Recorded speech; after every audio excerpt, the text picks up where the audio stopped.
In 1973, the Soylent Green Corporation came up with an idea, and that is to essentially turn people into crackers. But there were a variety of problems with that approach, and that's what I want to talk about. And with some reform, it can actually be a positive outcome. We're all going to die. So the question becomes, what do you want to do with your body when you're dead? Or rather, what do you want your family or relatives or friends to do with your body when you're dead? Now, a traditional burial is extremely expensive. There's also human composting, which is around $7,000.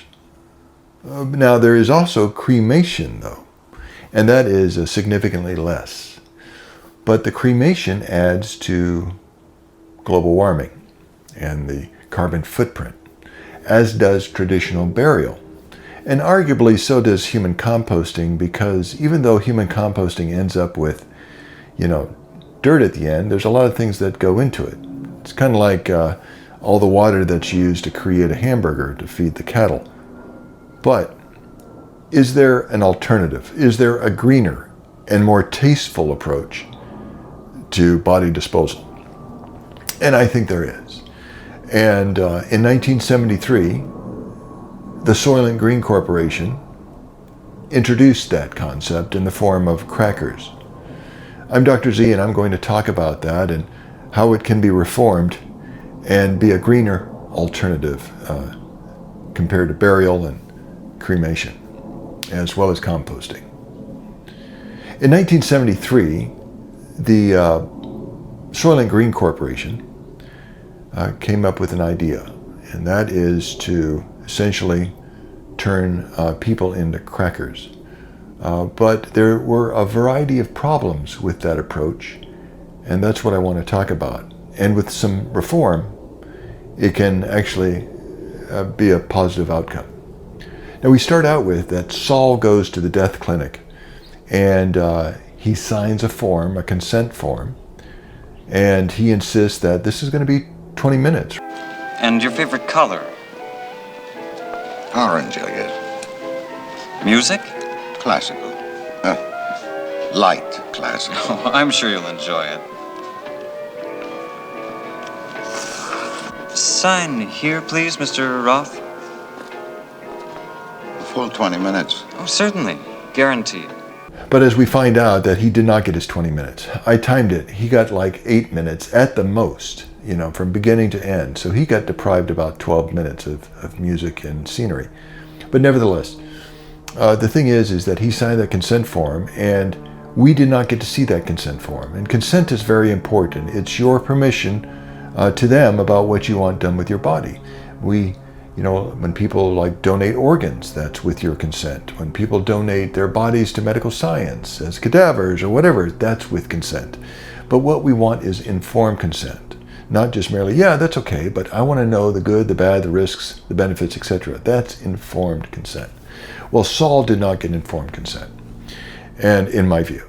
Now, the thing is that, and one of the reasons why, is because never anywhere did we see in that form that he signed, if we even saw the form, was that your body would be turned into crackers. Because that was the big secret in Soylent Green, that Soylent Green crackers was actually people. Charlton Heston even said that. His character said that Soylent Green is people. So that's where the number one problem where it falls apart, is that he did not get consent.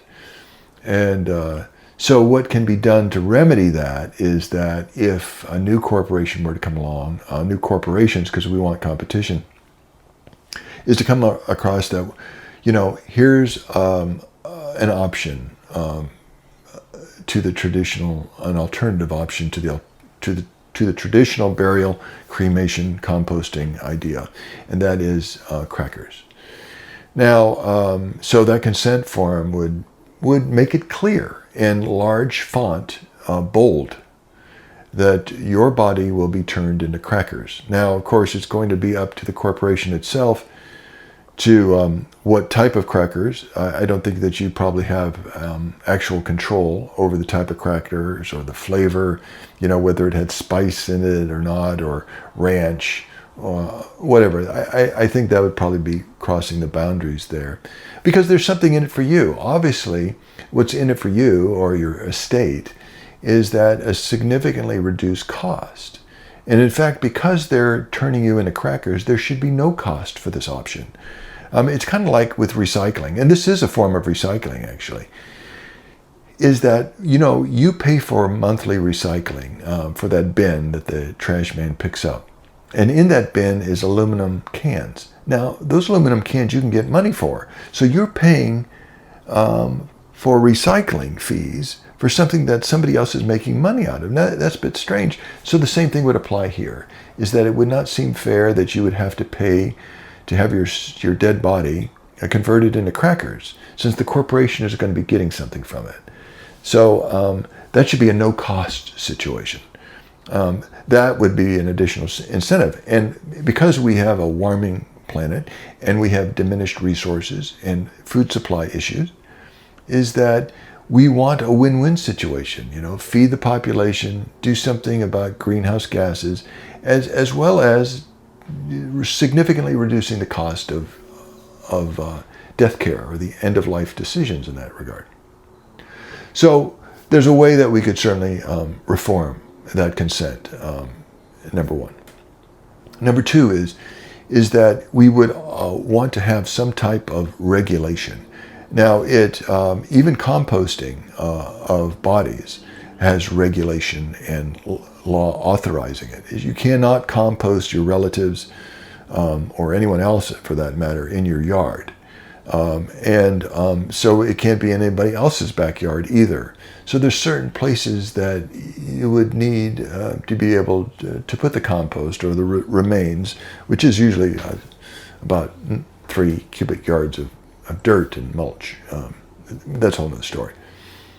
So a law needs to be passed. Now the thing is that it's difficult enough to get politicians to be able to talk about sensitive topics, because that's what they do for a living, is they dodge real issues.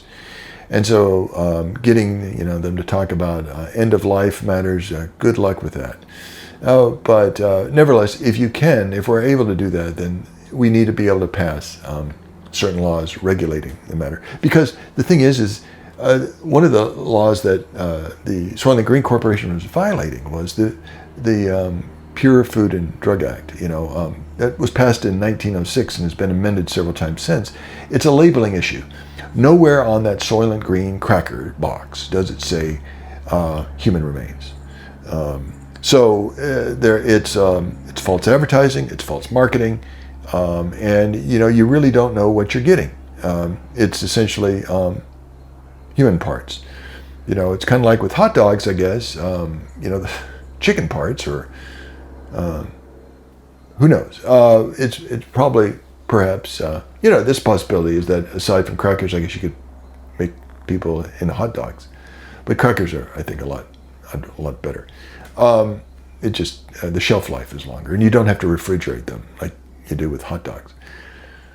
So now, along those lines of that regulation is a concern. I mean, your false advertising, your false labeling, is that there is another concern is a monopoly. The Soylent Green Corporation had a complete monopoly on the production of Soylent Green crackers.